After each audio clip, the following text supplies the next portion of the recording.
1, 2, 1, 2. 1, 2.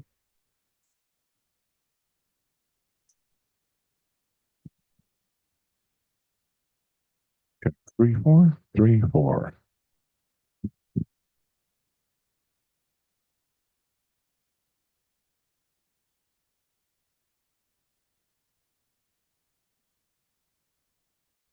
Check 1, 2, 1, 2, 3, 4, 3, 4.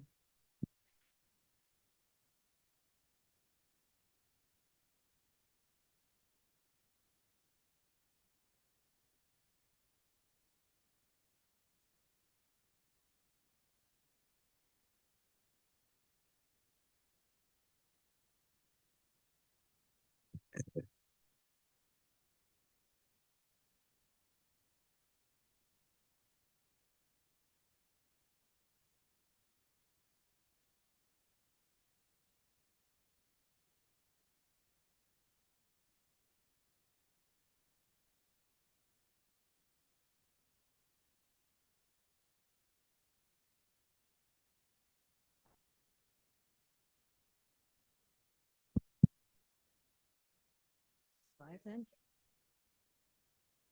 If it's on. Okay. Test.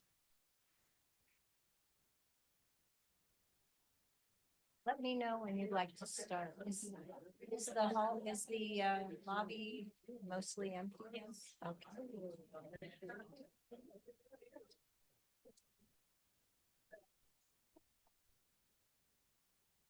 Well, hello everyone, and welcome to UCLA. Welcome to our Hmong Conference Center. My name is Anne Haigazian, and it is my honor and privilege as the director of the Promise Armenian Institute here at UCLA to welcome you to this very special event. This is the second of our annual Kerr Family Lecture Series.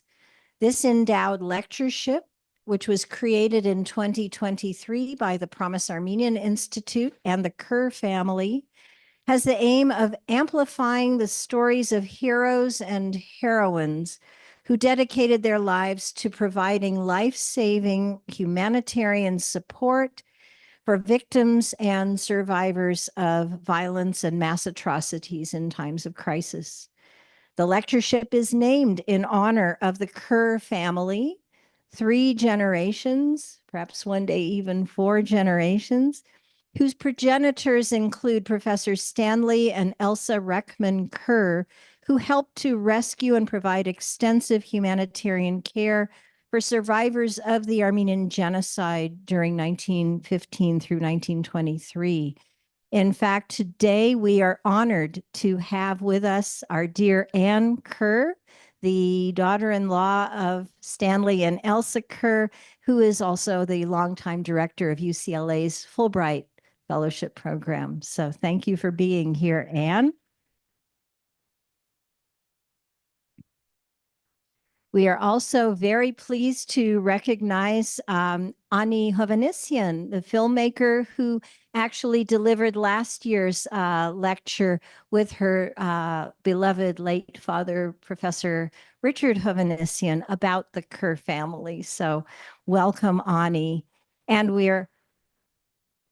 we are also, of course, honored to have His Eminence Archbishop Hovhannes Eskijian with us, as well as his assistant. Thank you for being with us from the Western Diocese of the Armenian Church.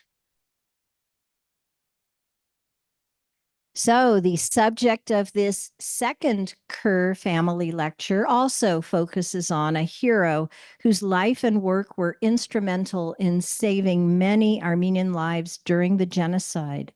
But this individual is not quite as well known, perhaps, as Stanley and Elsa Kerr. This individual is Reverend Hovhannes Eskijian, an Armenian evangelical pastor who, with his wife and associates in an underground network of humanitarians, missionaries, and diplomats, bravely worked to resist the wholesale destruction of the Armenian people during World War I. Reverend Eskijian is the namesake of our wonderful Ararat Eskijian Museum here in Southern California, a truly remarkable place that houses not only artifacts and heirlooms of the Armenian genocide, but also which has presented impactful programming for the community for nearly 40 years.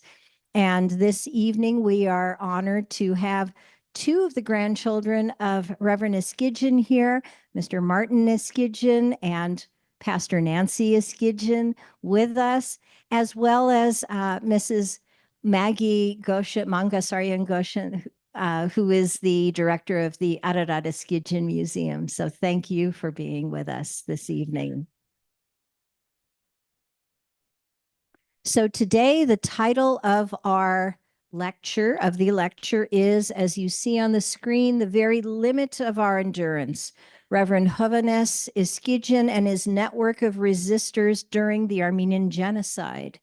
This will be delivered to us this evening by our good friend, Dr. Khatchig Mouradian of Columbia University and the U.S. Library of Congress, and with introductory remarks and context provided to us remotely by Dr. Antranik Dakessian of Haigazian University in Beirut. So let me tell you first, though, a little bit about our very special presenters. Our featured presenter, Dr. Khatchig Mouradian, is a lecturer in Middle Eastern, South Asian, and African Studies at Columbia University.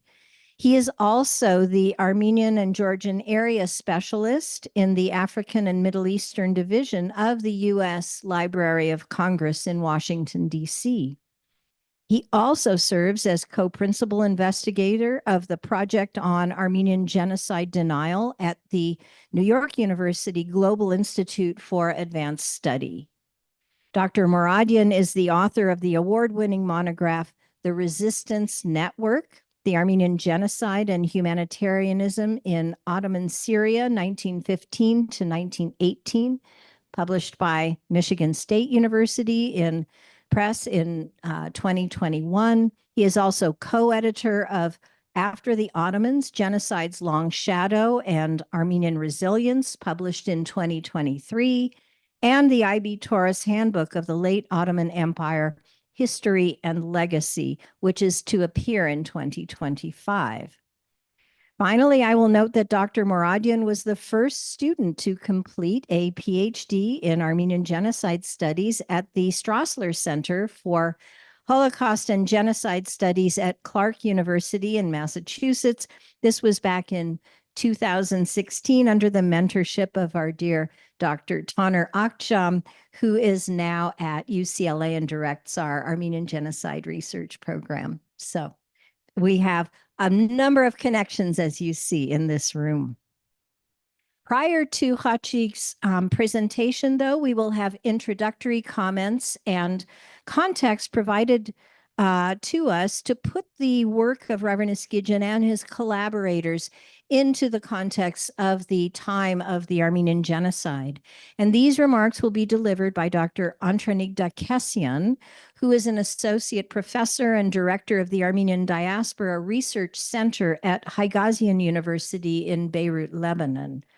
Dr. Dakessian is the editor-in-chief of the Haigazian Armenological Review and teaches the history of the Lebanese Armenian community, the Armenian communities of the Middle East, and medieval Armenian art, among other subjects. He has published a number of papers on microhistories of the Armenian communities and subgroups in Middle East Arab states. His academic interests revolve around diaspora communities and their socioeconomic and political output, identity, democracy, and human rights. We had hoped to be able to welcome Dr. Dakessian here in person to UCLA, but unfortunately, the recent war in the Middle East that has now spilled into attacks on Lebanon has made it impossible for him to travel to this country. So we are grateful to him, though, for working with our wonderful Deputy Director Husmig in pre-recording his remarks for us. And so these will be shown to us now. I'm sure we all keep Dr. Dakessian his colleagues at Haigazian, and all of the people in Beirut in our thoughts and prayers for their safety and protection. So without further ado, I think we can begin to show Dr. Dakessian's pre-recorded introductory remarks. Thank you. Dear colleagues, I thank the UCLA Promise Armenian Institute, particularly Dr. Anne Karagezian and her deputy Hasmik Baghdasaryan, for giving me this unique opportunity to share some of my thoughts regarding human behavior in times of crisis. I base my observations mostly on cases from the Armenian genocide. I intend to sketch some aspects of the panoramic picture of the diverse attitudes and behaviors of individuals and leave a thorough presentation of Reverend Eskijian's devotion to my old friend and colleague, Dr. Khatchig Mouradian. This opportunity brings me sad memories of 1984, when I was a political science student at the American University of Beirut. I was in my editorial office at Zartong Daily newspaper when we learned about the assassination of our university president, Dr. Malcolm Kerr. With his loss, I felt we, the Middle Easterners, lost a humane, dedicated scholar who advocated for the unresolved causes of the Middle East nations. The Kerr family represents some of the highest aspirations and best normative features of American philanthropy, and I bow my head to the values this family cherished and endeavored to apply. Likewise, it makes me feel good that I am following in the footsteps of the late Professor Richard Hovhannes Eskijian, who was the first to present his introductory notes to this series. His conference series on historic Armenian cities and provinces had inspired me to launch our series of conferences on the Armenian communities of the Middle East. One last thing I need to mention is that after weeks of contemplating what to say, or rather things I wanted to say, which conform to the context of this lecture series, I started writing my introduction at the dawn of September 28, after weeks of intense cross-border shelling and the heavy bombardments of Beirut's southern suburbs and the Lebanese hinterland. Unfortunately, these continuing bombardments forced me to change my plans of participating in this lecture series in person. By late July 1914, World War I had broken out. On October 29 that same year, the Ottoman Empire, run by the Committee of Union and Progress, allied with the German Reich and Austria-Hungary. The CUP leadership was traumatized by the loss of territories the Ottoman Empire had faced during the past 120 years. Indeed, during the first quarter of the 19th century, Greece fought for its independence. Then, the Russian-Ottoman wars caused loss of land in its eastern and northern territories. Ottoman defeats and the introduction of the concept of nationalism triggered the Armenians to dream of their own independent state. In 1911, the CUP leadership failed to prevent Libya from being grabbed by the Italians after Egypt had come under British control in 1882. Meanwhile, on its western borders, the Balkan Wars threatened further loss of land. Moreover, the very agreement the Ottoman government was forced to accept in 1914 divided the Armenian vilayets into two regions, and two inspector generals, representatives of the Western powers, would implement reforms. Such an act would legalize the political status of these governorships, a variant of the governorate of Mount Lebanon, and would endanger the sustainability of the Ottoman heartland. Thus, investing in the World War I effort would give the CUP leadership the chance to resolve the Armenian crisis and maintain and restore some of its lost territories. Accordingly, the CUP leadership, Enver, Talat, Cemal, and Shekir, to name a few, started implementing their pre-planned project of ethnically cleansing the Armenian vilayets and annihilating the Armenians in the Asia Minor region by various means.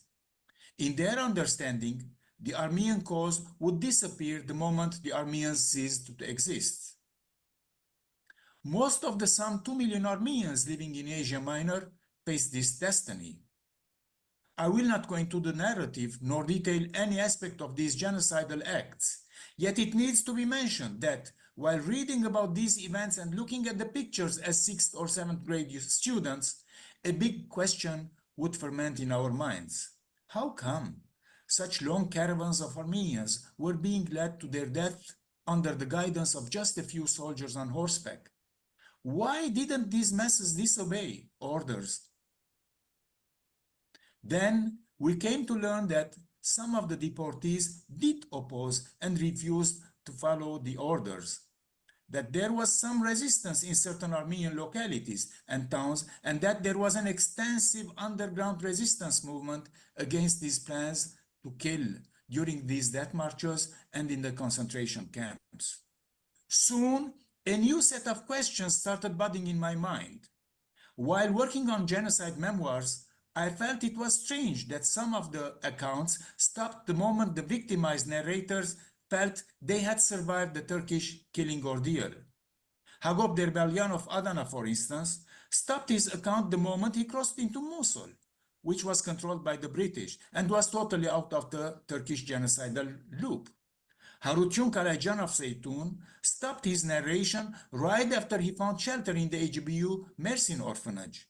Robert Yesayan of Caesarea, an orphan in the orphanage run by Reverend Eskijian in Aleppo in 1915, stopped writing his memoirs the moment he was united with remnants of his family. It was as if, for these victims, their genocide story was their unnatural death story, while the post-genocide part of their biography was the usual and normal part, which had no need to be narrated. But for Hagop Seropian of Konya, his traumatized memory was reignited during the Lebanese Civil War, which made him write his survivor account up to the early 1980s. One other survivor of the genocide yelled at me angrily and said, "What? Do you want me to remember how the Turks butchered my sister in front of my eyes?" This was not all. Indeed, there was another set of questions. What made some of these survivors change gear from a docile follower of the death order into someone who questioned, challenged his destiny, and rejected it? Obviously, at the very peak of the danger they faced, there came a moment when they felt their imminent death and found enough of something to shift their behavior and attitude in the opposite direction. What were the elements or ingredients which enabled these survivors to be, rather than not to be? What was special in these narrators that made them survive, right? There were those who were salvaged by Arabs. Others were kidnapped. Others used their wits in outsmarting the torturers. But does this mean that those who did not survive did not have these chances or attributes? In other instances, it seems to be a psychosociological, biological question. What made Gomidas to collapse after he was brought back to Istanbul, while Tumanyan would not recover from his sickness and die in 1923? On the other hand, Charents, who had witnessed some episodes of these tribulations, would move to radical extremes. How is it that Hagop Oshagan, who followed the terrible news of his colleagues' massacres from his hiding place in Istanbul, would multiply his literary efforts and produce the panorama of Western Armenian literature, a colossal task ideally expected to be a collective work? Or that Shavash Misakyan would stand up again and put all his efforts into shaping the post-genocide French-Armenian diaspora? Where and how did Arshak Chobanyan gather so much stamina and drive to orchestrate the pro-Armenian humanitarian efforts in France? Or Toros Toramanyan, who after losing his son in the genocide, to write the first comprehensive study of Armenian architecture? It is beyond imagination to see how this decimated society, who called his son Tzavag, Spring of Agony, was able to revive, reshape, and reconstruct its life. My very grandmother, who gave birth to a son during the exile and called him Kerorti, son of captivity, would remarry and give birth to 3 children, and my grandfather would have his last son at the age of 62. By the way, Last week, one of the pregnant refugee women in Beirut stated that she would name her daughter Majzara, massacre. While reflecting on his past, Dr. Daniel Voskian, a board member of Haigazian University in the 1950s, states, and I quote, "When I look back to my childhood years, I am surprised at my success at surviving and forging ahead under tremendous odds. People much richer, much stronger, much more mature died like flies. But poor little 6-year-old Daniel, with his penniless, sickly mother, survived for years of forced marches, famine, persecution, massacres, and disease." End of quote. How can it be explained that a group of American Armenians would leave everything and volunteer for the liberation of Armenia and building the state of Armenia after World War I? Or for Ruben Heryan to dedicate his life to salvaging orphans from Arab tribes? Why would Armenak Haigazian, after surviving his 1915 exile, insist on returning and reopening the Genocide College of Konya, which he had directed earlier, and then fall victim to the Kemalist atrocities? And what made Ali Skip Clark to go to Hajjan in 1919 to run the Near East Relief Orphanage with its 260 orphans and witness the dreadful siege of the city that ended with the killing of some 6,000 Hajjan survivors? Why and how would they do that? What would give them the drive to such devotion? While reading Stanley Kerr's book on Lions of Marash, I wondered why this man of the Near East Relief had to volunteer and put his life in danger, while millions of Americans would support the cause by donations. What made young Richard Hovhannes Eskijian leave for Beirut to improve his Armenian?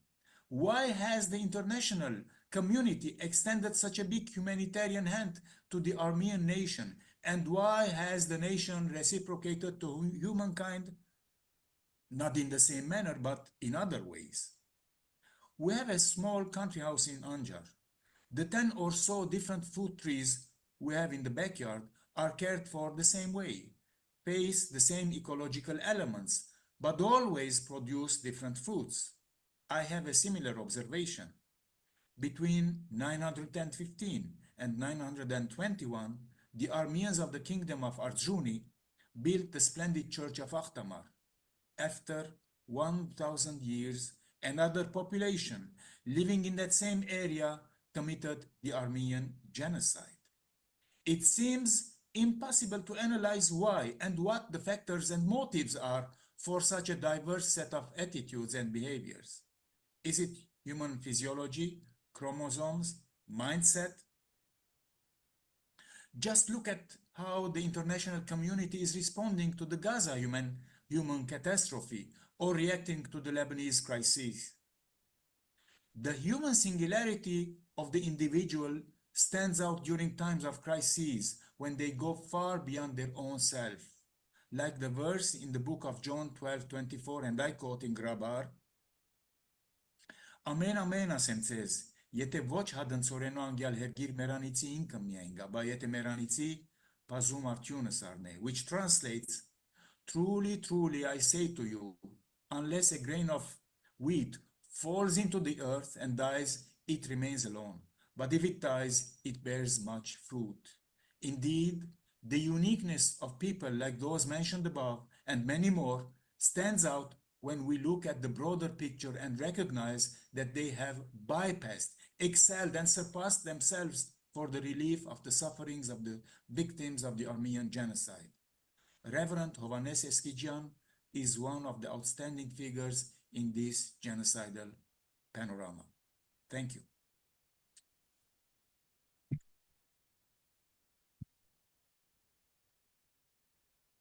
I wish that Antranik could be here so that we could thank him in person, but I hope, I don't know if he's connected on Zoom. The Wi-Fi is not always stable, as you can imagine, but we are very grateful to him, and I will convey to him our gratitude for his introduction. So now we are ready for the lecture by Dr. Khatchig Mouradian. Thank you once again. Please.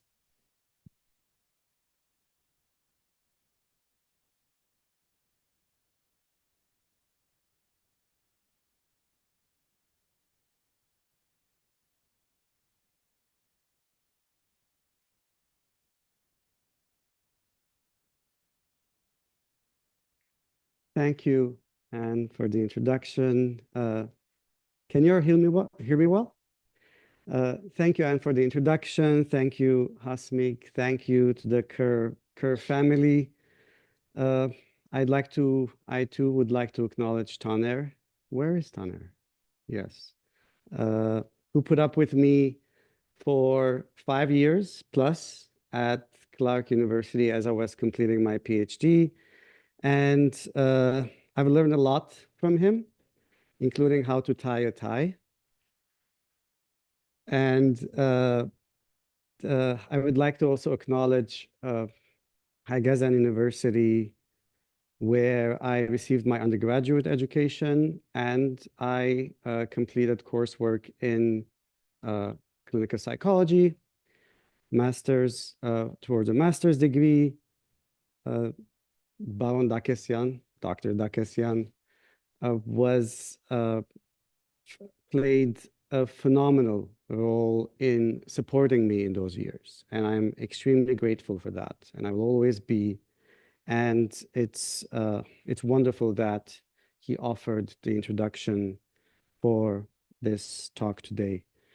I would also like to remember AMA Executive Director Zaven Khanjian. He was one of the first supporters of my project, and AMA also offered me a travel grant to conduct research as I was working on my book. Today's talk is titled "The Very Limit of Our Endurance," and these are the words of Gülenia. I will come back to her, Reverend Hovhannes Eskijian's wife, in one of her letters.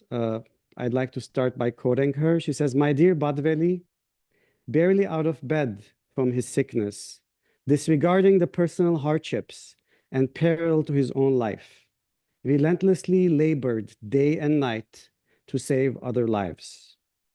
Together, we pressed ourselves to the very limit of our endurance.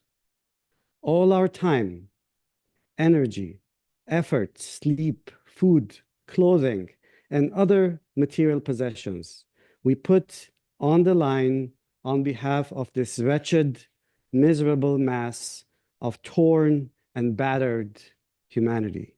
End of quote. Gülenia Danielian Eskijian wrote this in a letter in 1919. Until his death in March 1916, her husband, Reverend Hovhannes Eskijian, provided food, shelter, and medication to Armenian deportees arriving in Aleppo, saved countless lives in ways that I will be outlining in this talk. His health was failing, and the Ottoman Turkish authorities were tracking his movements. The disease got to him first. He died at 34 from typhus contracted from the deportees he served. Reverend Eskijian was part of an informal, unarmed resistance network in Ottoman Syria during World War I that saved thousands caught in the maelstrom of genocide by securing safe houses and provisions, helping them evade or escape redeportation, internment, forced labor, sexual slavery, and recruiting them to help with the resistance effort. This lecture is dedicated to him and his associates. As a central theme in this talk is exile, I wanted to share this image from a more recent experience of exile to begin my talk. This image has stayed with me, and since 2020, I have probably shared it during dozens of talks. This picture from Artsakh of an Armenian family leaving their village with their homes, with their home on the back of a truck. It very much captures the Armenian experience and the ways in which we often carry whatever we can. Sometimes it's just whatever we can carry, and sometimes perhaps even a little home with us wherever we go. And in many ways, you will see in this talk, I will come back to this picture later on. perhaps the greatest gift that my research on World War I and this resistance network during the Armenian genocide has given me is perhaps a better, a more optimistic understanding and appreciation of what the Armenian nation is going today. The story of the Armenian genocide is typically told, is one of oftentimes, and this is certainly true in the public discourse, but also reflected in the scholarship, is told from a perspective of helplessness. The Armenians, we are told, were helplessly receiving, on the one hand, the violence that was being meted out by the Ottoman Turkish state. And on the other hand, the Armenians were, again, receiving Western humanitarianism, and which helped thousands and thousands of Armenians survive during the Armenian genocide. This narrative has its roots and has its reasons, the emergence of this narrative.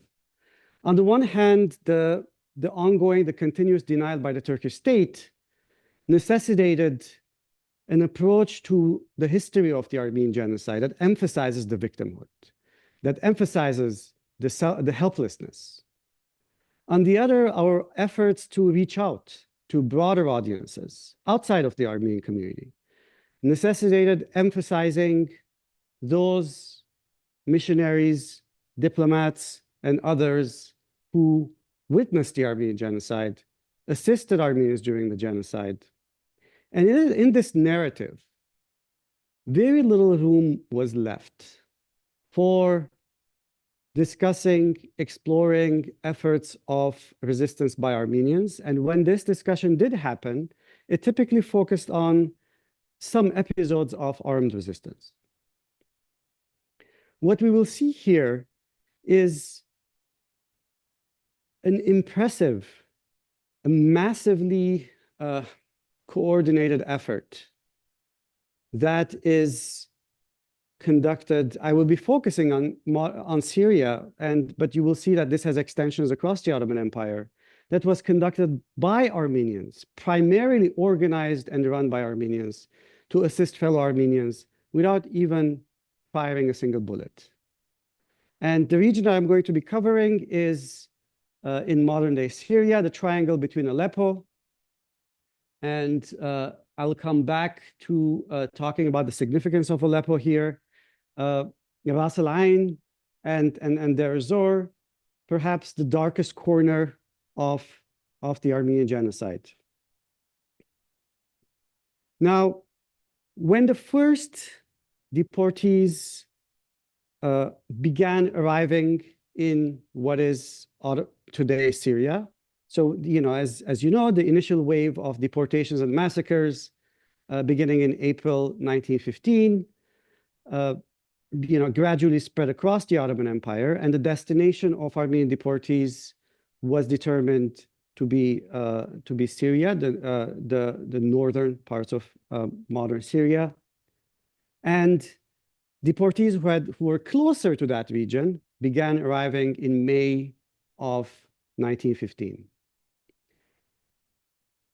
At this point, Aleppo had a very small community of around 10,000 Armenians. It had an Armenian Apostolic Church, Armenian Protestant Church, Armenian Catholic Church, and each community organized in order to assist the deportees. They had no understanding, appreciation, or they couldn't even fathom the possibility that an entire nation was now being targeted, marched to their deaths. So the initial trickle of a few hundred deportees was something that they felt they could easily manage. So here I've indicated the effort in May of 1915 by the Armenian Apostolic Church. the Catholicos of Cilicia, Sahag Khabayan. He essentially was coordinating this effort, this relief effort towards the Armenian deportees arriving in Syria. Hovhannes Eskijian, we'll come back to him. He was the vicar of the Armenian Apostolic Church of Aleppo, and he chairs a council for refugees that is established on May 24, 1915. And this council begins work with daily meetings, and its stated goal is to assist all the deportees who are arriving in Syria as the Armenian genocide is unfolding. This council will create subcommittees. I see here there's a subcommittee for the Hasanbeyli and Dortyol Armenians who are arriving. These are, again, the closer communities. The subcommittee for Hajan. There's a women's subcommittee that is formed. There's a subcommittee for providing shelter to young girls and widowed women. All of this is happening within days of the first Armenian deportees arriving in Aleppo. These are a couple of images from the minutes of these meetings, as well as the ledgers. And again, I'm going to come back to this in the context of Hovhannes Eskijian. So this is a meeting, again, in May of 1915. This is the first meeting when the committee is formed in Armenian, the minutes of the establishment of the committee. And then next to it, you will see detailed accounting of every single purchase that is made, every single bribe that is paid for the entire duration of the war, from eggs to wood to, again, bribes to gendarmes, you name it. Everything is listed here. Every donation, every gift that occurs in this period from 1915 until the end of the war is documented in detail in these ledgers that are available in the archives of the Armenian Apostolic Church of Aleppo. In this early phase in May, beginning in May of 1915, there's also an effort to document every single deportee, every single family that is arriving. And this is a list. You see here, it points to their birthplace. This convoy is almost entirely from Zeytun, the name of the main head of the family, and how many men, how many women, and the total number in that family. Another thing that they keep are the receipts for purchases that are made for relief and assistance to deportees. This is just the Armenian Apostolic Church, right? And we have a massive trove of documentation because these archives have survived. Here, what I'd like to do is give you a general sense of the key Armenian connectors in Aleppo in May 1915. I've done this, I've given this talk many times, not focusing on Hovhannes Eskijian, but it's a topic of my research and my first book. This is the first time, however, that I tried to sort of visualize some of this in order for us to gain a better appreciation of the dynamics.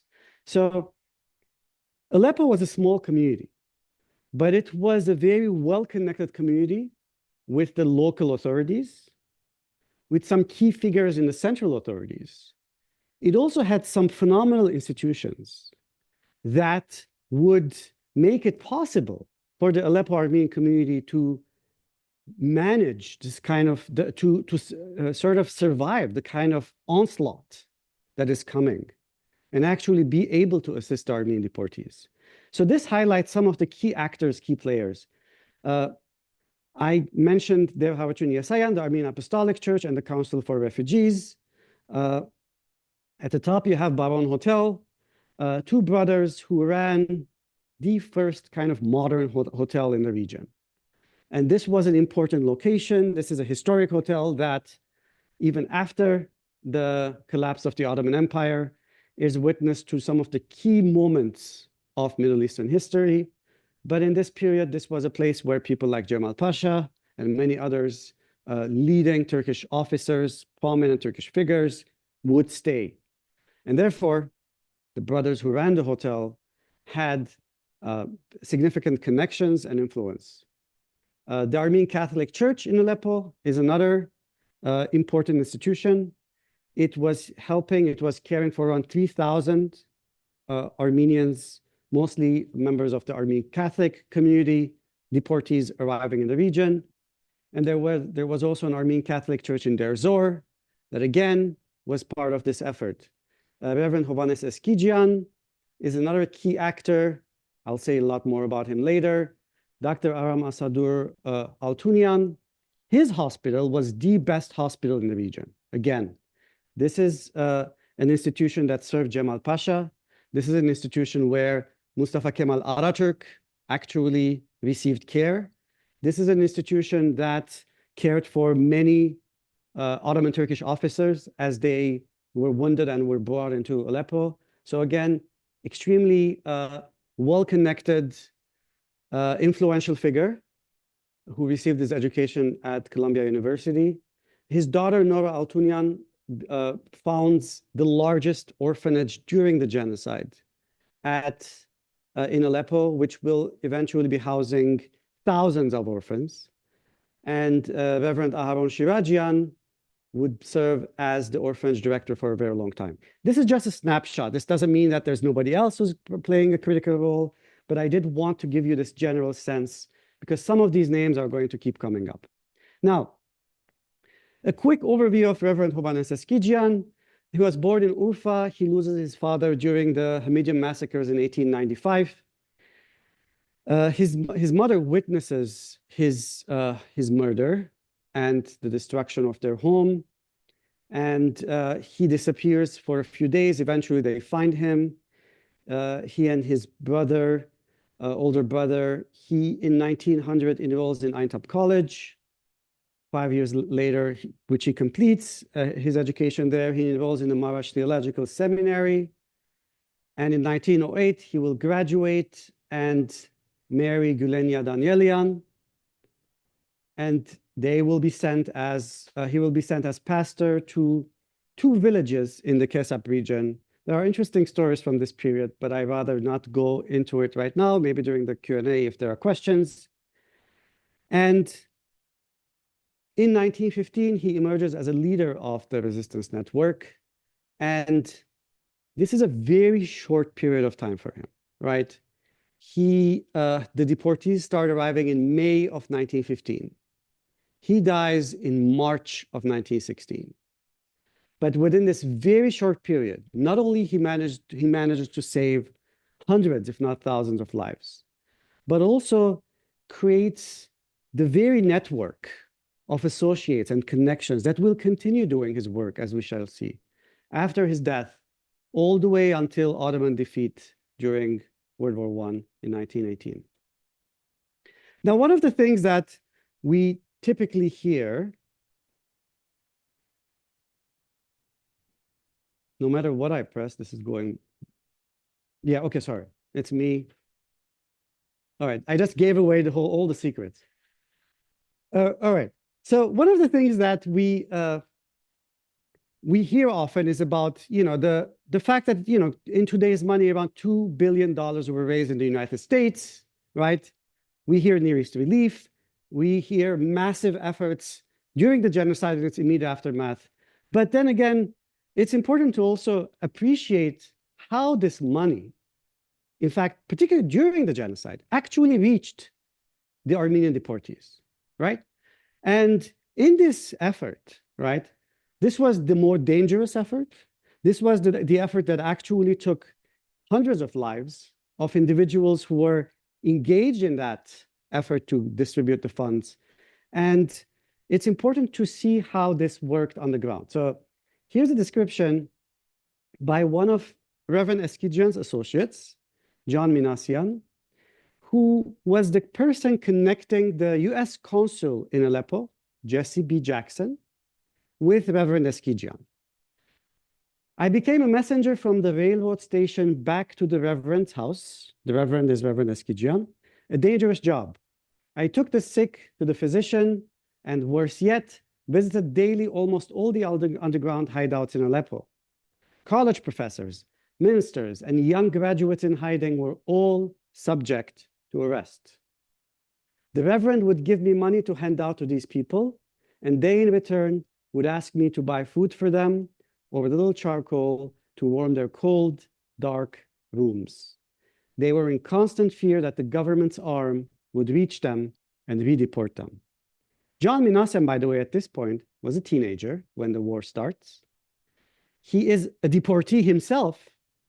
So notice how the people who are targeted for genocide are then being recruited by individuals such as Reverend Eskijian to fight back, to push back against the genocide as they arrive in Aleppo. And then John Minassian continues in his memoir, I began delivering messages in folded envelopes to Mr. Jackson. Mr. Jackson is the US consul in Aleppo. The American consul, when evening fell, would send his first secretary to visit Reverend Eskijian to leave him a small canvas bag. The Reverend, in return, would give the secretary a heavy typewritten envelope prepared by his secretaries, hidden in the basement, and who seldom came up for fresh air. Now, another source explains how this reached the Armenian Apostolic Church, right? The relief funds arriving in the US consulate were secretly transferred to Reverend Hovhannes Eskijian by a designated individual. Part of the funds were distributed to the needy through the Vicar der Haigazian Esayan, and the rest were distributed by Reverend Eskijian. And we see this in the ledgers of the Armenian Apostolic Church. You know, I said every single purchase, every single gift is documented. And here you would see it's the same page. It's just a larger version of it on May 6, 1915. This is the old calendar. This is the Julian calendar. You will see Eskijiani Tseramp, right? Funds being transferred with the help of Reverend Eskijian. And then there will be also several cases, references to funds coming from Reverend Eskijian. Ultimately, they will decide not to document funds coming from the US consulate into these, but that's for understandable reasons, which I'm happy to go into later. Now, first, before looking at this, let me say a few words about why Aleppo is important. Aleppo, it was a hub for the deportations. So the survivors who arrived in the region largely arrived in Aleppo, and from there they were sent to concentration camps along the Euphrates or other locations in the region. So Aleppo was a critical hub. So in many ways, because it was a critical hub for the perpetrators of genocide, it automatically was a critical hub for those who were trying to save Armenians, right? The remnants of the Armenian people. By this point, the initial round of massacres are still raging, right, across the empire. And therefore, Aleppo is absolutely critical in this regard. Here, I am documenting just one small snapshot. Again, this is not by any way, by any stretch, extensive, of only Reverend Hovhannes Eskijian's connections, key connections in Aleppo as he's doing his work, as he is saving deportees, as he is collecting orphans from the streets and bringing them home or to his orphanage, as he is distributing funds and resources, as he is planning to save Armenians from places all the way to Deir ez-Zor, right? It will be one of his last wishes, and he will die before accomplishing it. These are some of his associates. So I talk about the Council for Refugees.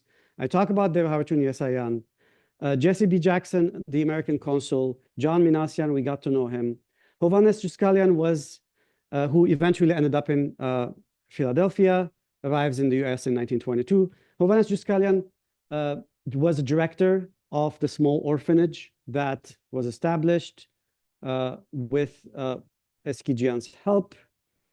Beatrice Rohner is a Swiss missionary who plays a critical role in this period and was a very key associate of Reverend Eskijian. She also, because she had the support of the Germans, you see her connection with the German consul in Aleppo, she was also able to provide some cover to some of these operations. Selim Effendi, who was the head of the Bab al-Nasser police station, again, somebody that Eskijian worked with in order to smuggle Armenians out of out of harm's way. He was an Albanian. Arak Eskijian, who was Eskijian's and Beatrice Warner's associate in Deir Zor. And finally, Abdo Khoury, who was the carriage driver. And this was one of the last projects that Reverend Eskijian had and did not come to fruition because of his death. And his idea was he had talked to this carriage driver to arrange for ways to save Armenians in the region of Ras Al Ain and Deir Zor and bring them into safety. If you just look at this, right, we go back to the question of the series of questions that Dr. Dakessian was raising about why and why and why and why, right? I'll come back to this question of why, but just the fact that one individual, two things here, right? The tremendous devotion, dedication, willingness for risk that this one individual is undertaking, but at the same time, how it is not a single individual's effort, right?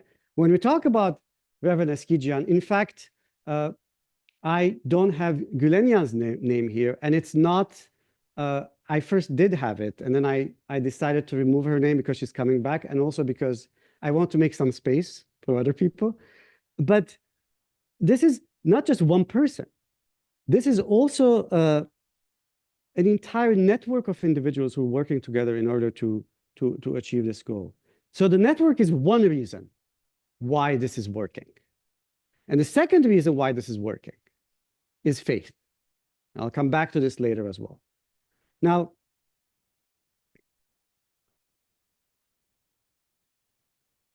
this is a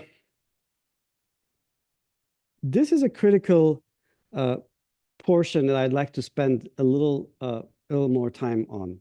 So what is a few central points here? One,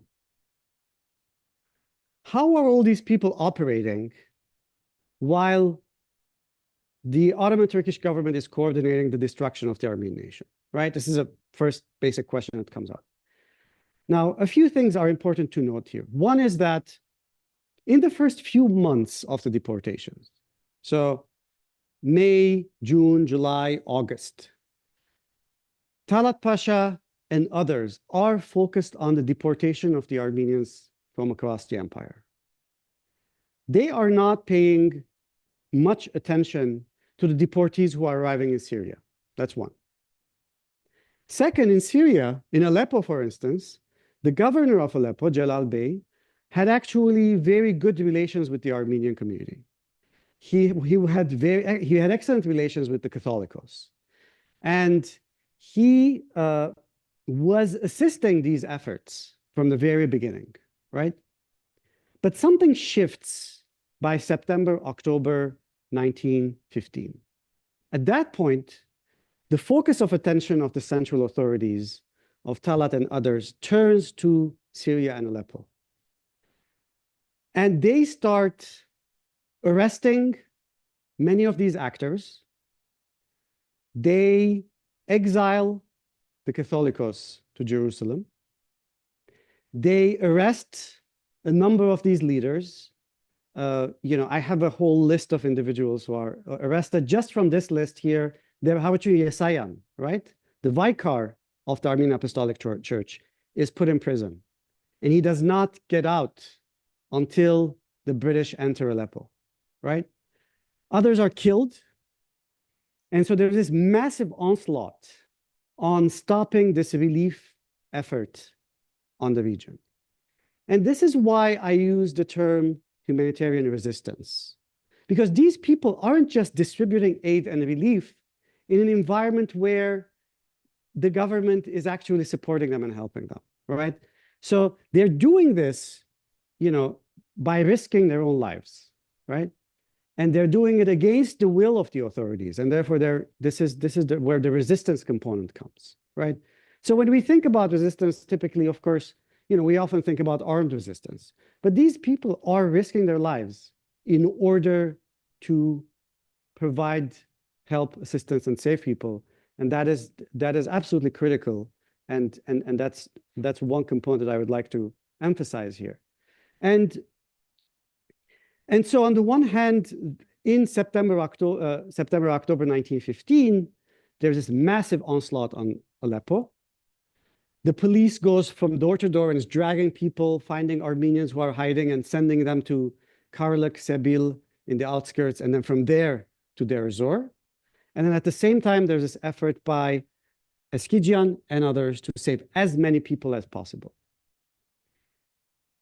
It comes to a point, this is September, October, when they realize that, you know what, this is an attack on the entire Armenian nation. And we have to save as many children as possible. In fact, in some of the deliberations, Hovhannes Eskijian is thinking, I should save a few children from different regions of the Ottoman Empire in order for the Armenian race to continue, right? It's some kind of horrendous image of a Noah's Ark, right? Where a nation is being destroyed, right? And Reverend Eskijian is thinking about saving, you know, representatives from each region. So there's this clear realization that this is the place to salvage. And different individuals, different groups will go about doing this differently. Some will focus on children because they are the future of the nation. Some will focus on intellectuals because they are the future of the nation, right?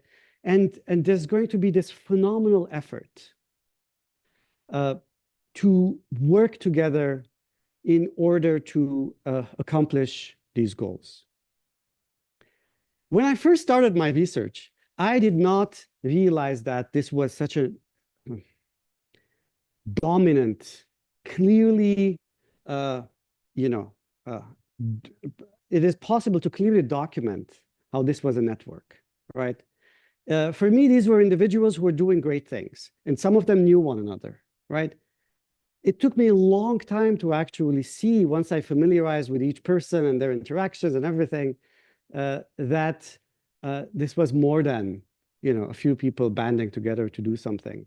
And this effort stretched on the one hand all the way to Istanbul, and on the other into the Europe and the United States. And again, we don't have time for that, but I just want to give you this general sense.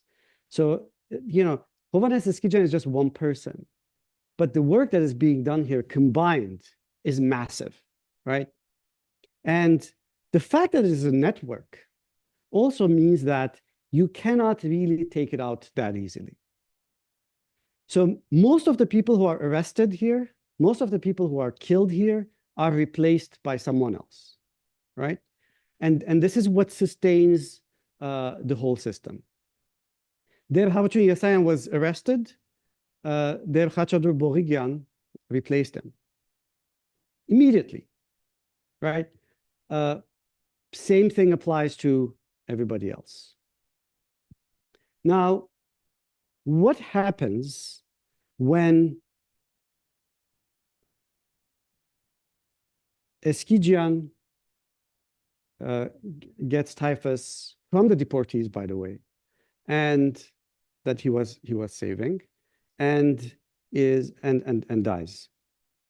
The first thing is that the work continues, right? This is, again, now I've put another individual in the center. She's another key actor here, which is Beatrice Rohner. By the way, the thin and thicker lines connecting them are not me just making mistakes, but the thick lines indicate very close, you know, collaboration. So Beatrice Rohner is a critical figure in this period, right? In the period from 1915 to 1917, but particularly after Reverend Eskijian dies. So she picks up his work and then some. She is working with Gülenia, Daniela Eskijian.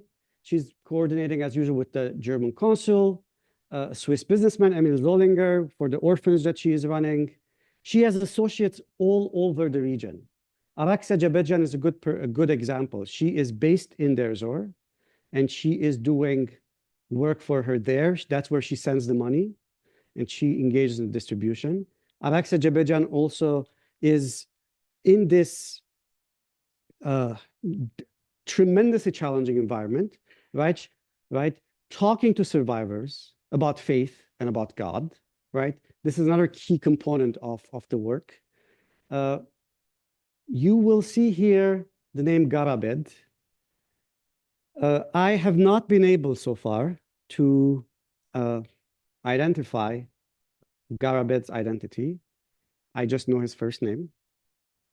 Just like many other key actors in this network, Garabed was one of the very important emissaries of Beatrice Rohner.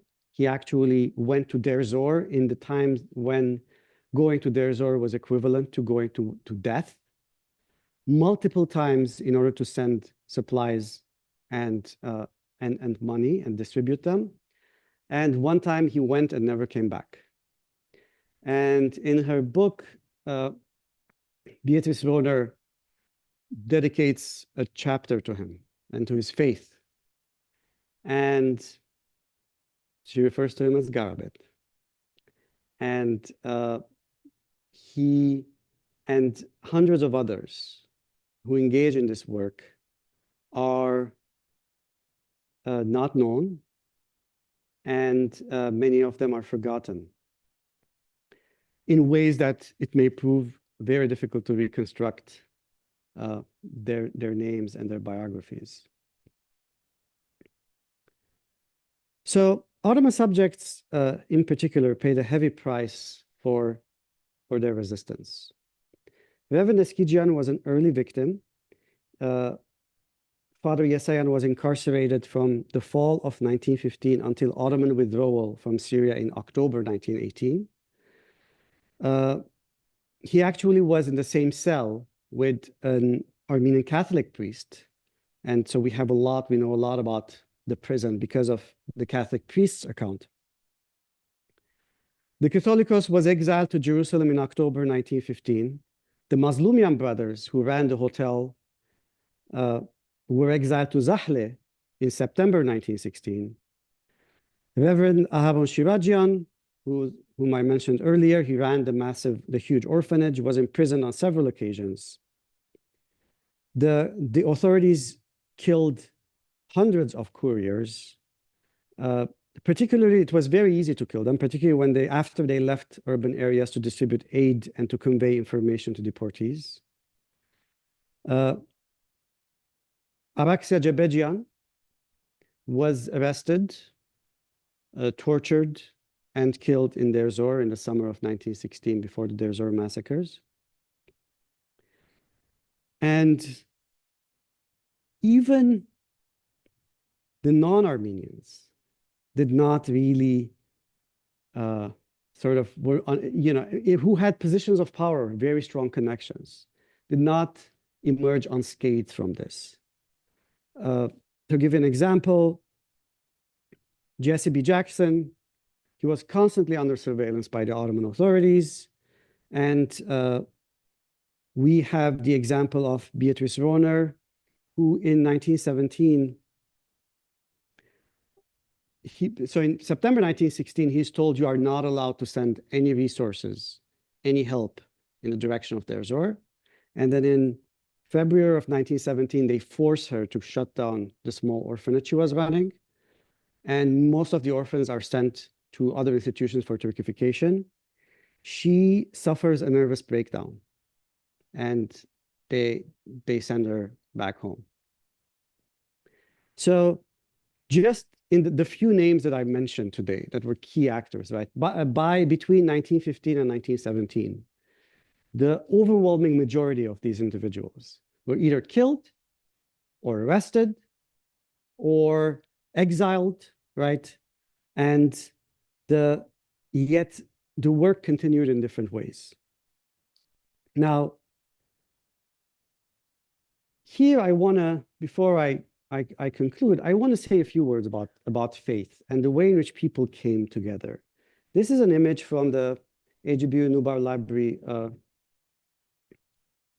archives collection of another individual who was a part of the network, who played a critical role, Hovhannes Eskijian, standing in the center, and Nora Altunian, the daughter of the Dr. Altunian, who ran that prominent hospital, who established the orphanage with support from the Swiss and the Germans.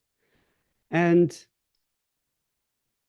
this is a very telling image because in many ways, it is a sort of an embodiment of this resistance effort that I'm talking about. This was an effort that involved women, men, members of the clergy, children. In my book, I document multiple cases where children were involved in this resistance effort. And so in many ways, it captures the spirit of these individuals in this critical period. And, you know, we have not paid these heroes the respect, gratitude, and appreciation they deserve. And these are not individuals in faraway places. These are among us. In this picture is the daughter of Reverend Aaron Shivadjian. She last year celebrated her 100th birthday. And this image is of her attending my talk in last year in Providence.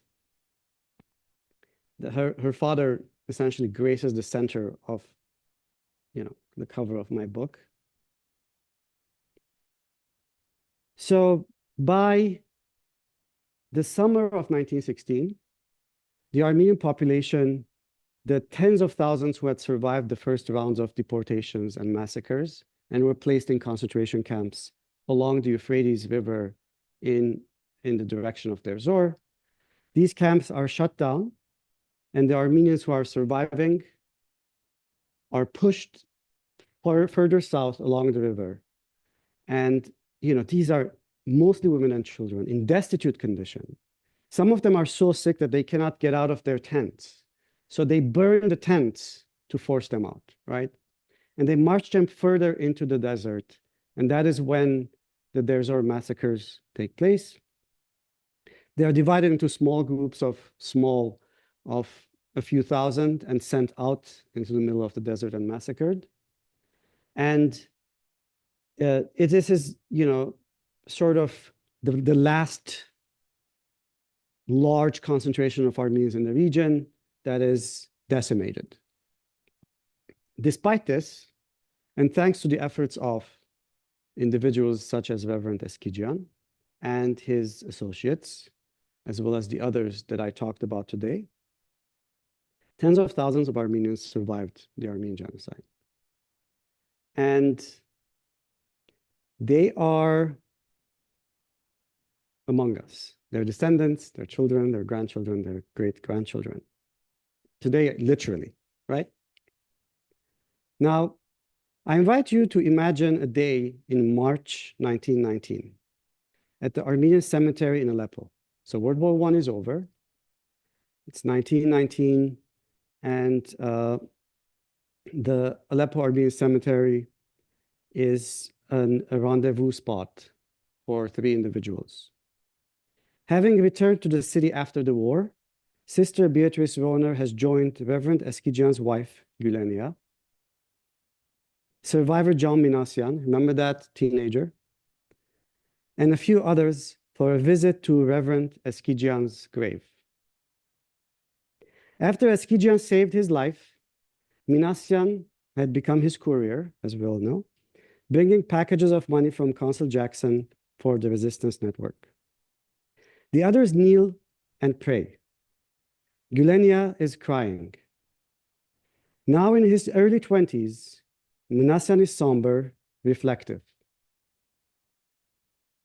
He writes, "My heart bled once again as I stood silently by Eskijian's grave, and without tears, remembered his smile and his oft-repeated, 'Someday you will be able to pay back, my son.'"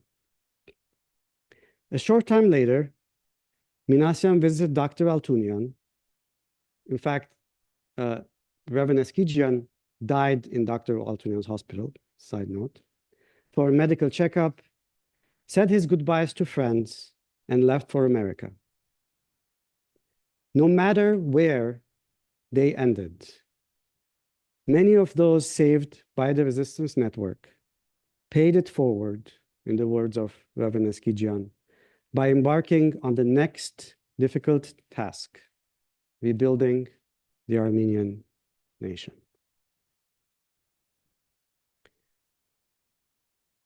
Armenians have been grateful for the tremendous assistance and support that American and other missionaries, diplomats have offered to Armenians. This is from the family of the Jackson family. In fact, this letter is from the archives, private archives of the Jackson family. And the family shared it with me when I was doing research for my book. When U.S. Consul in Aleppo, Jesse B. Jackson, is going to leave Aleppo, all the figures that I talked about write a letter to him and sign a letter to him. This is the text of the letter. Mr. Consul General, since the circumstances have made necessary your departure, we do not wish to permit you to leave without trying to inform you just to what point your charity has come to the aid of many miseries and sufferings, has moved our hearts and rooted within us a deep and eternal gratitude. When private charity could no longer succor all the multitude of the exiles dying of hunger and cold in the streets of the city, you have, with a zeal never denied, aided in a great measure these unfortunate beings through feeble words that can but imperfectly express the outburst of an ardent appreciation. Listen to the voice of all those who perhaps owe you more than life. Rise you in benediction and regret. To present to you, Mr. Consul General, the assurance of our highest consideration. Since then, hundreds of accounts, memoirs, monographs, and scholarly articles and books dedicated to Western humanitarians serving in the Ottoman Empire have been published in many languages. Numerous events organized by survivors, their children, their grandchildren around the world have honored these humanitarians, their children and their grandchildren. But the couriers,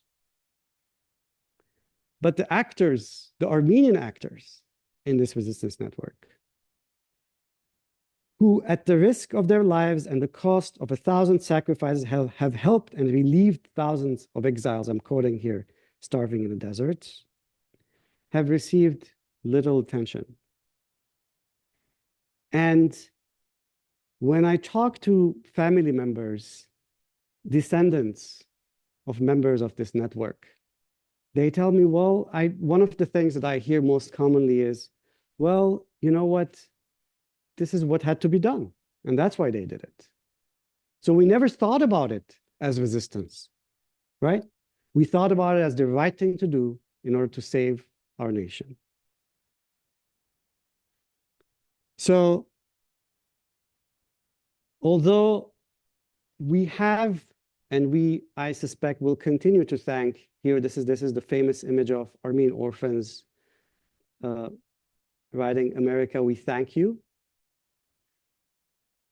Although we have, and we will continue to be appreciative and thankful to the tremendous effort of other humanitarians who assisted Armenians during the Armenian genocide, I think we also owe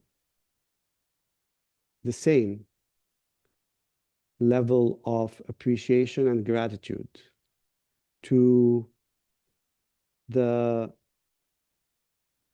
individuals such as Reverend Eskijian and his descendants for the tremendous work that they did during the Armenian genocide.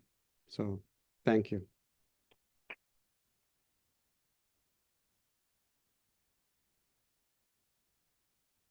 Thank you so much, Khatchig, for your very thoughtful presentation, your heartfelt words. We're so grateful to you for coming here and for making this presentation.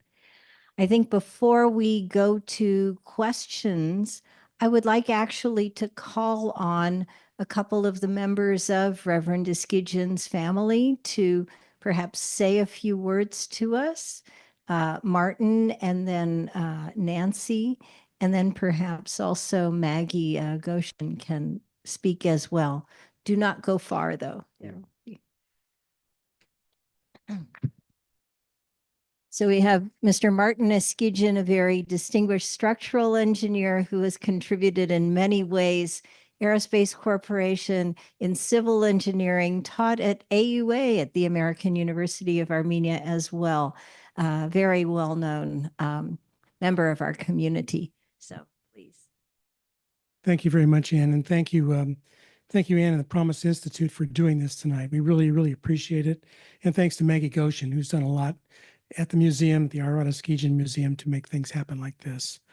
Two quick notes. John Manassian, I remember as a little boy, would come and visit my dad, and I'd sit there in the living room and listen to the two of them talk.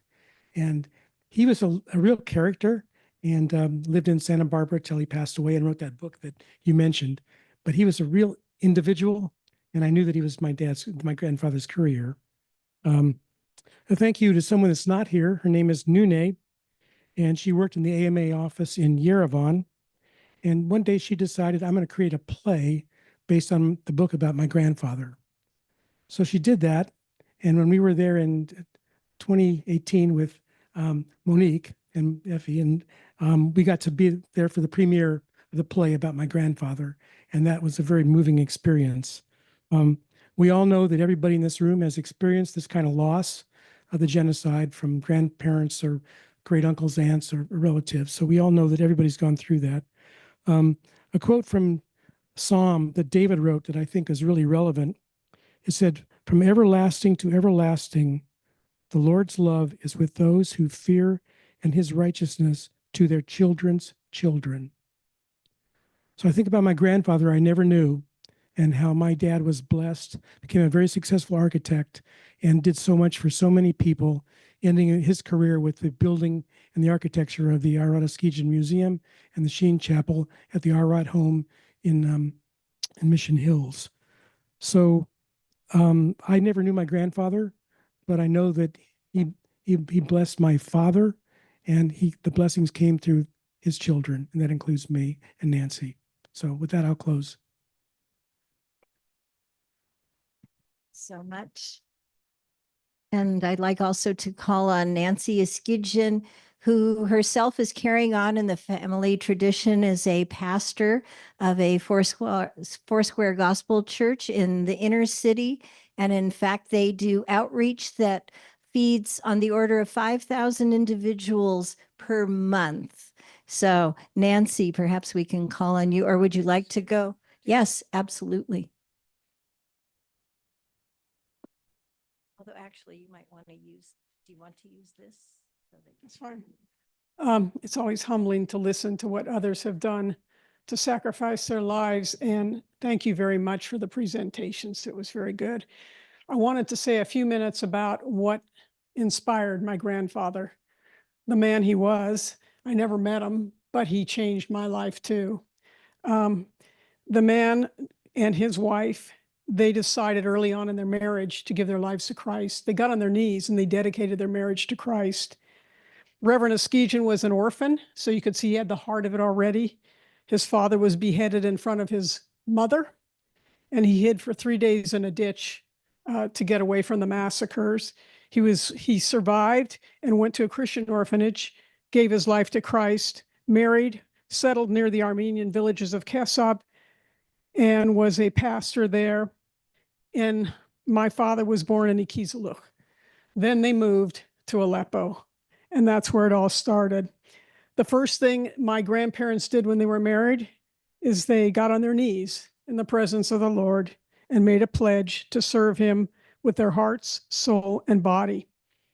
In 1914, the Christmas before the genocide, they received a Christmas card from, I believe, an American minister, which I have at my house. It said, very quickly, if God commands you, you shall be able. And I think that was just a prophetic word to them as they moved into Aleppo, had no idea what was going to come. They had a mission from God. And as he said in one of his messages, dear friends, be courageous. Let us die, but let no one deny his Lord. This honorable opportunity does not come often. I myself am ready for the gallows. His message would turn out to be prophetic. After dying from typhus, which he caught obviously from the children, he died the day before he was to be publicly hanged. He had been warned several times by the Turkish authorities to stop his humanitarian mission regarding incoming Armenian refugees, but he challenged this brutal order by saying, obey God rather than man. And I believe that was his motivation. The ministry followed, which you've all heard about, the incredible network. He put all of his abilities to the service of his nation. And so many people talked about how they were in the orphanage. And I read, of course, we knew John Manassian, Reverend Consulian, Reverend Almagian, different accounts. I was just honored to know these people. I didn't realize it as a child, what they had gone through and all the things that had been done. He had many plans, but of course he died before he could do those things. But when he was at the end of his life, the day before he was to be hanged, the gendarmes came to get him, and my grandmother said, you can't have him, he's free. And he always was free to do the will of his Father in heaven. His final words to his wife were this: I am thankful. Praise his name forever. It does not matter whether I live or die. There is no death for me. Love to all. At his funeral, his wife wrote this: you should have seen the mournful yet very much exalted spectacle. Everyone, young and old, Armenians and non-Armenians, wept bitterly. Hundreds and hundreds tried for the last time to show their love and respect for the forever departed Badvali, their protector. Thanks to our Almighty Father who is in heaven, and this nation and everybody who participated for the last time in this sad event. Although I never met my grandfather, he influenced me greatly because he opened a kingdom door to more important and real realm, a life in Christ. In fact, he opened a door for many people. And that's what happens when you do that kind of sacrifice. It's not just him, but it's many people. Many people were suffering. As one pastor said, Reverend Eskijian was a great Christian. The secret of his fearless work was his private and intimate communion with the Lord. He was a believer in the power of prayer. Every day he prayed for the salvation of his people before leaving his home. And then so many people had things to say. He opened up the orphanage for children roaming the streets. Some people called him the white angel. Others said his acts were a reflection of a deep commitment to Jesus Christ. And this is one thing that my grandfather said, which I think is amazing. If the Lord wants one person to be sacrificed to save his people, with all my heart, I want to be that person. That's when he spoke to Mrs. Jebejian when she gave the news of the death of her brother. When he cried, the whole nation cried. When he died, the whole nation cried. As I believe it was Reverend Almagian wrote, everybody thought they were really an orphan at that point in time. So with this, I'm going to close. He used to encourage everybody and say, look, cheer them with the message of the resurrection, those facing death and the grave. And when he died, it's written on his gravestone, which I went with my sister-in-law, I believe, to visit in Aleppo. What was on his gravestone is, his servants shall serve him and shall see his face. Reverend Eskijian called to higher service. The priest of Choram, I believe that's how it's called.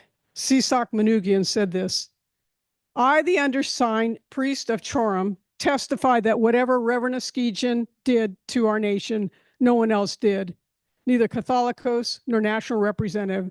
God rest his soul. Amen.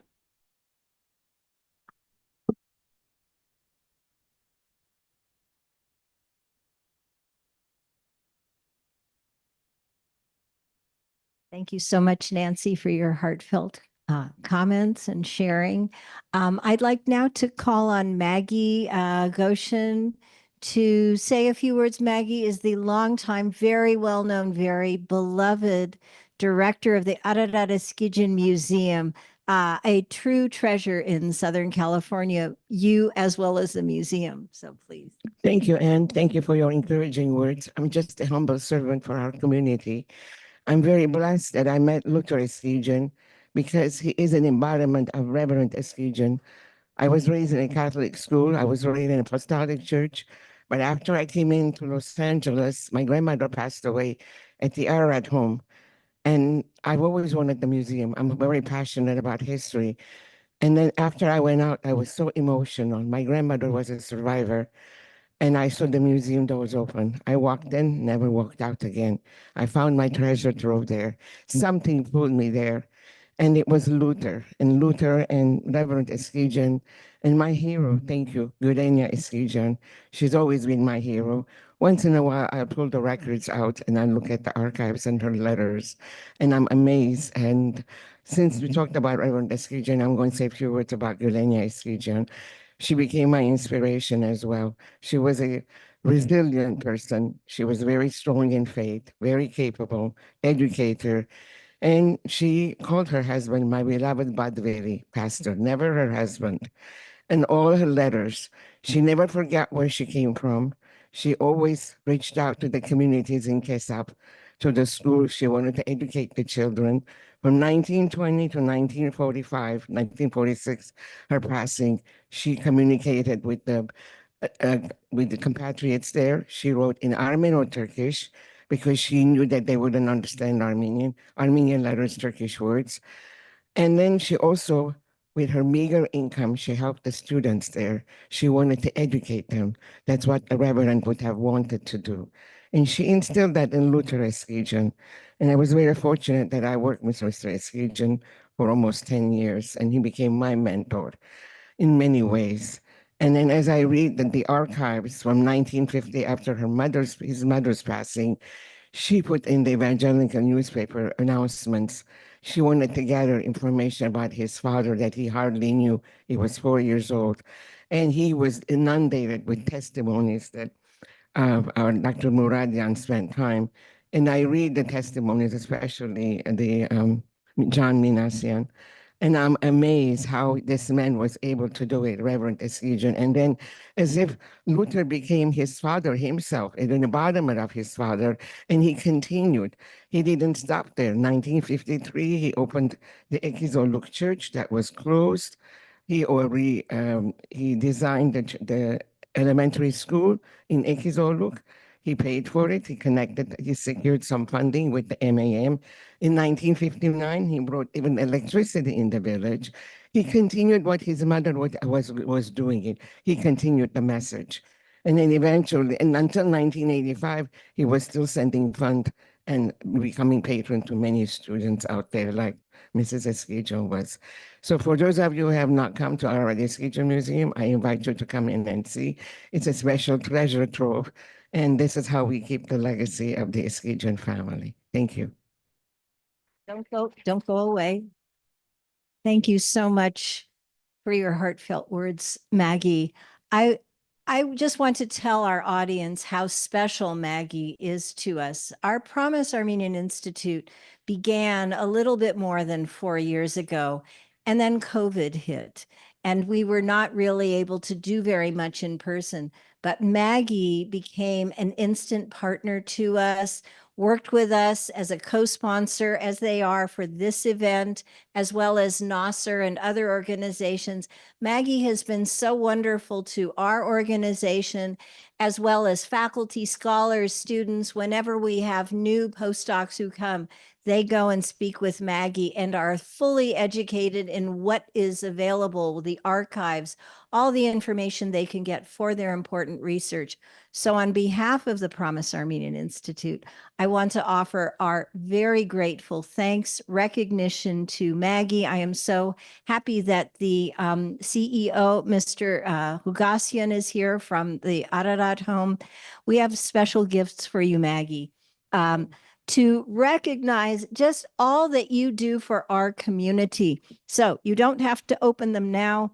As Hasmik said to me, this is not a shower or anything like that, but these are just special gifts to you.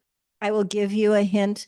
They are made by Michael Adam, and it has to do with Armenian coffee and pomegranates. So you can take it home, but God bless you, Maggie. You are such a treasure to our community and to our Armenian Institute family.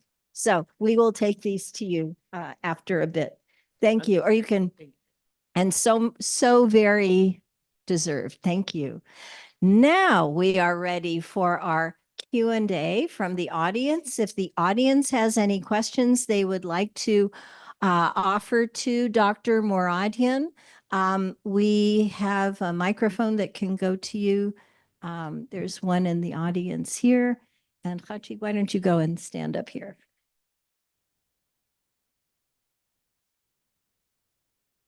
Yeah, I've always wondered if any of the correspondence between my grandfather or other leaders at that time to Consul Jesse Jackson would be in the Library of Congress. Why shouldn't those things be archived? I am not sure if there's any correspondence that is at the Library of Congress. I have seen references to Reverend Eskijian, certainly in Jesse B. Jackson's private archive, which is different from the archive of the diplomatic archive where his official correspondence is saved. But I have not gone through the different collections where there may be correspondence with Reverend Eskijian. I also, and that's one thing I wanted to show in this talk, a lot of the, so let me put it this way. A lot of the attention that Reverend Eskijian has received has been very much focused on attention from the Armenian evangelical community. Reverend Eskijian is very little known outside of that community. His work is not featured as much in Armenian language texts beyond. And one of the things that I tried to show here is the ways in which, you know, the entire operation was benefiting from Reverend Eskijian. And that included the Armenian Apostolic Church. We do not have records of the Armenian Catholic Church that I have seen and that's why I'm very hesitant, you know, I don't want to say something that is not there, but I do know that every single individual, institution, major actor that I'm talking about here, one way or the other, partnered with, worked with, and collaborated with Reverend Eskijian. And that includes the American consul, directly and indirectly the German consul. Again, there are references to him there in the German materials, as well as other local officials and Armenians and others who were part of this effort. One thing that you do notice, you know, I was thinking as you were giving your remarks that, you know, I show that network with Eskijian in the middle. But when you look at his archives, his material, the testimonies of everyone, you realize that the most important connection Reverend Eskijian had, right? And that's what you highlighted, was with God. That is a connection that I cannot really sort of portray, but it is one that's why I wanted to emphasize the faith component, right? In the case of several key actors in this place, the level of total surrender, right? Surrender. This is to surrender to serving and waiting any instant to be killed or arrested, etc. That level of surrender largely came from their faith. That applies to Armenian Eskijian, that applies to many people who were part of this effort. And that is why you look at it and you say, how is this person doing it? How is this even? It is when you surrender, and you see it in case after case with Reverend Eskijian, as if he feels like, typhus doesn't touch him, or even if it does, it doesn't matter, right? The Ottoman Turkish authorities cannot touch him, and even if they do, it doesn't matter, right? And that is very powerful, and at the same time, very difficult in a scholarly context to put it in a network of connections that Reverend Eskijian had. I want to make one comment. Thank you very much for your lecture. A little bit of the way this happened, that my father had come to a conference here at UCLA.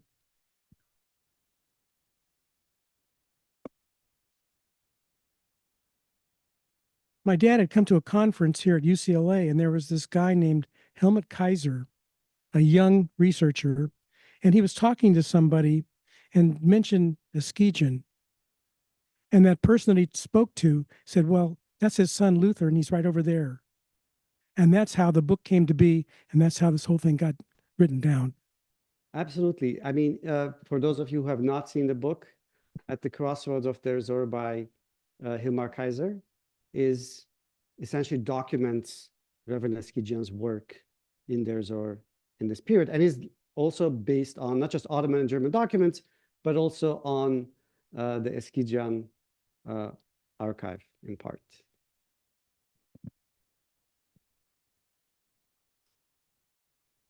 Any other questions?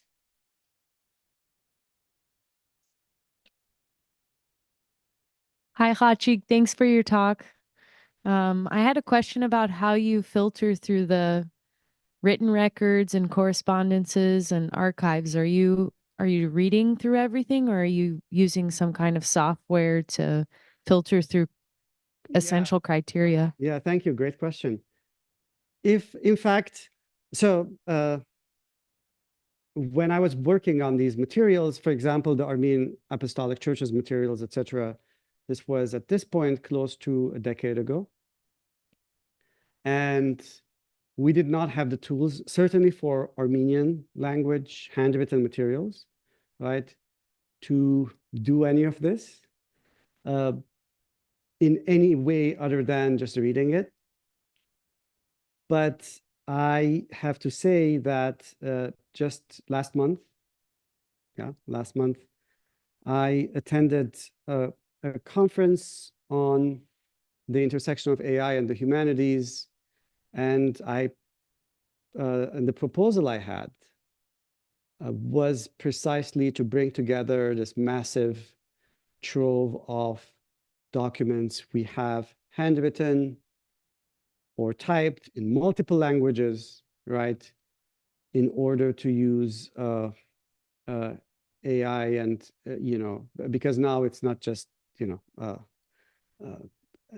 order to use AI to sort of process not just the material in ways that in the past we used to do with data sets and things like that, but in ways that can notice trends. A lot of the work that I did for my book, AI can do much faster, much more efficiently, and point to a lot more connections, right? And I do think that there is tremendous potential, of course, in many fields, including our field, in the study of, texts from the late 19th, early 20th century, for us to have a better appreciation of these materials. Again, let me just to tell you, like this whole idea of seeing a network, right? In the beginning of my book, I quote this author who says something like, if you look at the network long enough, this is from a book about, networks in other contexts, right? And there's this quote in which he says, if you look at the network long enough, the network looks back at you. And that is what happened with me. I mean, my book, I had not titled my book The Resistance Network until a few months before it was published. This was a process during which I sort of got to know the lives of these individuals and their families and their connections and who was talking to what. And gradually, this whole image emerged that, again, for AI to glean, these kinds of connections is much faster and much more efficient. Another thing that is important to do is to incorporate, to connect. There are hundreds of Muslims, other Christian communities, Maronites, Syriac community members who die, who are killed, helping save Armenians, right?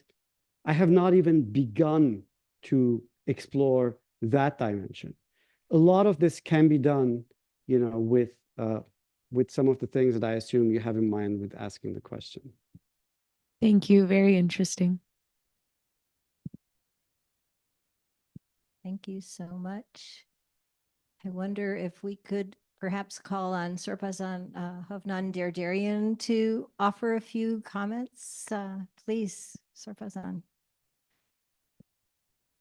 You're welcome to come to the front.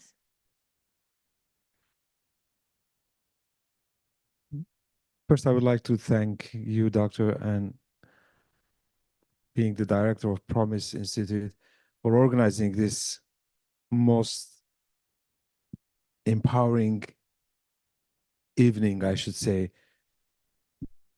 And the key word which I was having in my mind tonight after listening to Antranik Dakessian, whom I have met, almost 40 years ago in Armenia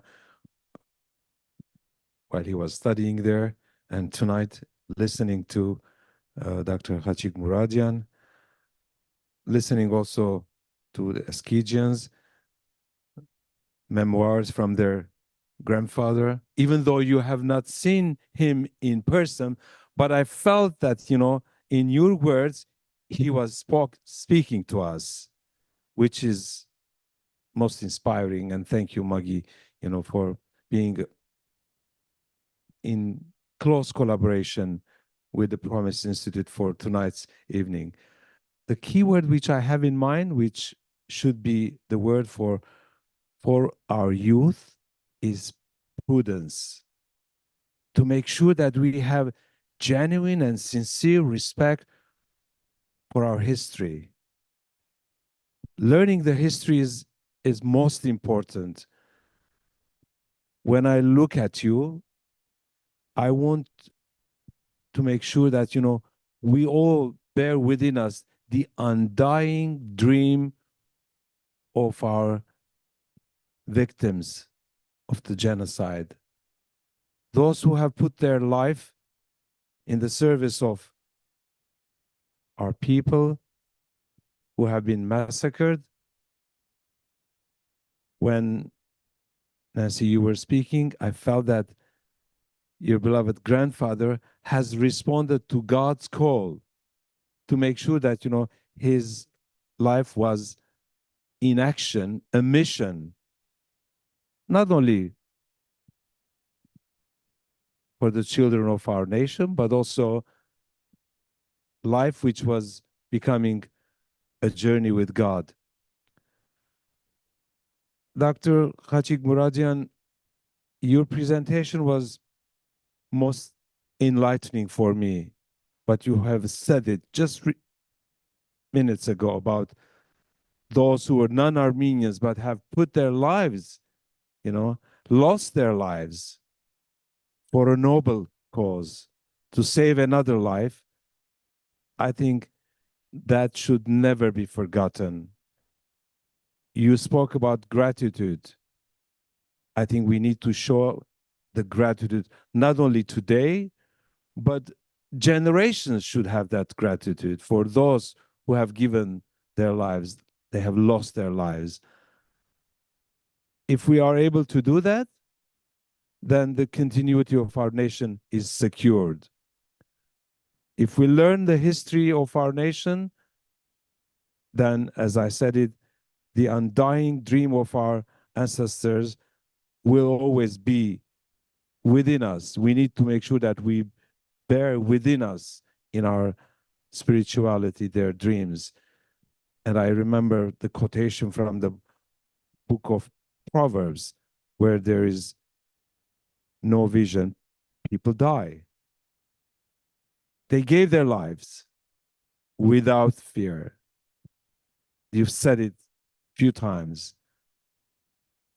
The Reverend Hovhannes Eskijian had no fear because he made sure that his commitment was very clear and fulfilled. And the title here that you have chosen from, his sermons, his deliberations, the very limit of our endurance. The human nature is a spiritual nature in nature. And we need to make sure that every second of our life has to be the very limit of our endurance. If we are able to do that, then we turn our lives into a miracle. I believe in that. I believe in that, even though as human beings, we often fail. We waste the minutes and hours and days of our lives. But if we are able to reawaken in our spirituality this very thought, the very limit of our endurance, in wherever we are, in whatever mission that we adopt, as a teacher, as a priest, as a doctor, then we become truly the hands of the Almighty God, the holy hands of the Almighty God. I thank you once again, Dr. Anne, Dr. Khatchig Mouradian, Antranik Dakessian, Maggie, and the Promise Institute. And I'm sure that tonight, when you depart from this hall, you have a new spark of life in your heart and soul, taking with you the spirit of all those who have given their lives bravely and with the assurance that the new generation will never, ever give up. They will be those who will continue the legacy which has been entrusted to us. That's exactly how I feel. Thank you so much. Thank you, Sir Pazan, for your heartfelt words. We are honored by your presence here tonight. So thank you once again, Khatchig, for your amazing presentation. And there will be refreshments afterwards so that some of our audience can interact with you. I would like to mention that his book, The Resistance Network, on which much of his talk was based, is actually available online through Nasser's bookstore. Nasser, National Association for Armenian Studies and Research, is one of the co-sponsors of this event, along with the Hovhannes Eskijian Museum and, of course, Haigazian University. I'd also like to mention, for those of you who have young children, there's actually a children's book on the life of Reverend Eskijian entitled The Angel of Aleppo by K. Nanyan. It has a short introduction by Pastor Nancy Eskijian. So please keep your eyes open for these books on these inspiring individuals. Thank you once again for being here. I encourage all of you to stay for our reception afterward and continue to consider other events that we have planned in the life of our Promise Armenian Institute. We have lectures coming up. We have, in fact, we are co-sponsors of the USC conference entitled Artsakh Uprooted, Aftermaths of Displacement. That is on Saturday, November 2nd. We are going to have a lecture here at UCLA on Monday, November 4. This is sponsored by Dr. Taner Akjam, a lecture by İlke Yılmaz on Ottoman passports, security, and geographic mobility. We also will have a film showing here at UCLA on Friday, November 15. This is the remastered film made by J. Michael Hagopian entitled Strangers in a Promised Land. And this focuses on the Armenian immigrants who settled in the Central Valley in the Fresno area and their challenges and how they thrived in that environment. So thank you once again for being present. Special thanks to our Deputy Director, Hasmit Bagdasarian, for running so much, as well as Dr. Anna Alexanian, Emily Pogosyan, our team at the Promise Armenian Institute. So thank you. We wish you all a good evening.